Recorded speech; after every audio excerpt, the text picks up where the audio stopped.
বাইরে ভাই, দেশের বিনোদনের একটা অংশ হচ্ছে রাজনৈতিক দলগুলো।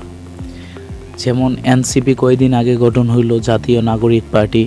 তারা হচ্ছে যদি জুলাই সনদ কিংবা জুলাই পত্র তারা প্রধান উপদেষ্টার কাছে দিয়েছে, যদি সেটা তারা অ্যাকসেপ্ট না করে তাহলে তারা হচ্ছে নির্বাচনে অংশগ্রহণ নেবে না, কিংবা তারা হচ্ছে তাদের প্রতীক নেবে না। সো আমার কথা হচ্ছে তারা হচ্ছে নির্বাচনে অংশ নেক বা না নেক, প্রতীক নেক বা না নেক, জুলাই সনদে সব কিছুই যে অ্যাকসেপ্ট করে নিতে হবে এমন তো কোনো কথা নেই, তাদেরও তো ভুল থাকতে পারে। তারপরে সেকেন্ড কথা হচ্ছে তারা হচ্ছে নতুন করে দলে আওয়ামী লীগদেরকে জায়গা দিচ্ছে এবং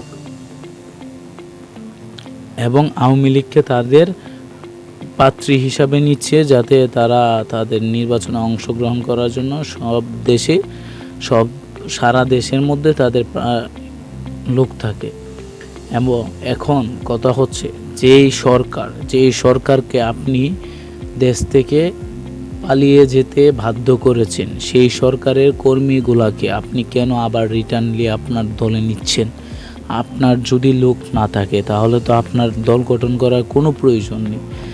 ধরেন আপনি চেয়ারম্যান হতে চাচ্ছেন, বাট আপনার গ্রামের কেউই আপনাকে ভোট দেবে না, হ্যাঁ, তখন কি আপনি চেয়ারম্যান হওয়ার কোনো প্রয়োজন আছে? যে জায়গায় আপনার গ্রামে আপনাকে মূল্য দিচ্ছে না, সারা ইউনিয়ন কি আপনাকে মূল্য দেবে? সো আপনার যদি ঢাকা শহরে স্টেবল করার মতো কিংবা স্ট্যান্ডার্ড একটা পজিশন ধরার মতো ক্ষমতা না থাকে, তাহলে তো আপনি সারা দেশ চালাবেন কি করে?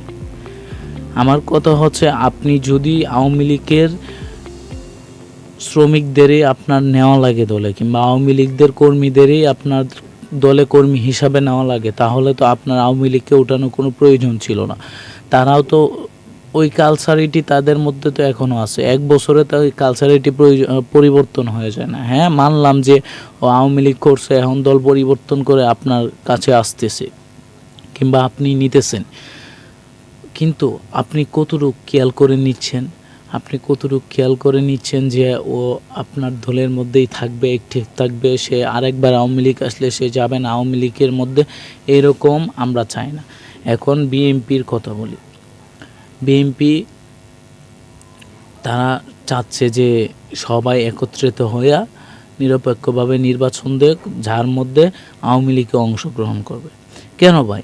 আপনি যে 17টা বছর আওয়ামী লীগকে সরানোর জন্য ষড়যন্ত্র করছেন, তারপর হচ্ছে আন্দোলনের মধ্যে উস্কানিমূলক কথাবার্তা বলছেন, সেই সরকারকে আপনি বহিষ্কারও করছেন, যাতে জীবনে আপনার নির্বাচন না করতে পারে এই ব্যবস্থাও করবেন বলছেন। কিন্তু এখন কেন আবার এই ফেসিবাদী সরকারকে আপনি রিটার্নলি নির্বাচন করার জন্য আহ্বান করতেছেন? তার মধ্যে কি আমরা বলতে পারি না যে জুলাইয়ের পরে যে সিচুয়েশান তৈরি করছে বিএনপি, সেই সিচুয়েশান থেকে বের হওয়ার জন্যই আপনি আওয়ামী লীগকে আহ্বান করছেন, জনগণের মনোরঞ্জনের জন্য আপনি আওয়ামী লীগকে আহ্বান করতেছেন।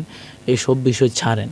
আমার সরল মনে একটা কথাই বলে যে আমার দেশ বিনোদনের দেশ, আমার দেশ জনগণকে হুগা মারার দেশ। কারণ যে যাচ্ছে সেই জনগণকে হুগায় মারতেছে, কেউ আর জনগণের জন্য ভালো কিছু করতেছে না, ভালো দিকে যাচ্ছে না, ভালো একটা আইডিয়া এনে দিচ্ছে না, কিংবা ভালো একটা উন্নয়নের দিকে যাচ্ছে না।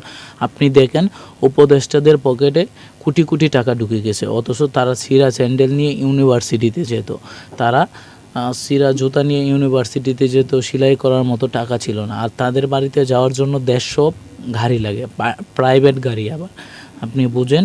এবং একটা নতুন দল নাগরিক পার্টি বা এনসিপি, তাদের চলার জন্য যে ফ্ল্যাটে থাকে, তারা যে ফ্ল্যাটে অফিস করে, ওই ফ্ল্যাটের দাম 17 থেকে 18 কোটি টাকা।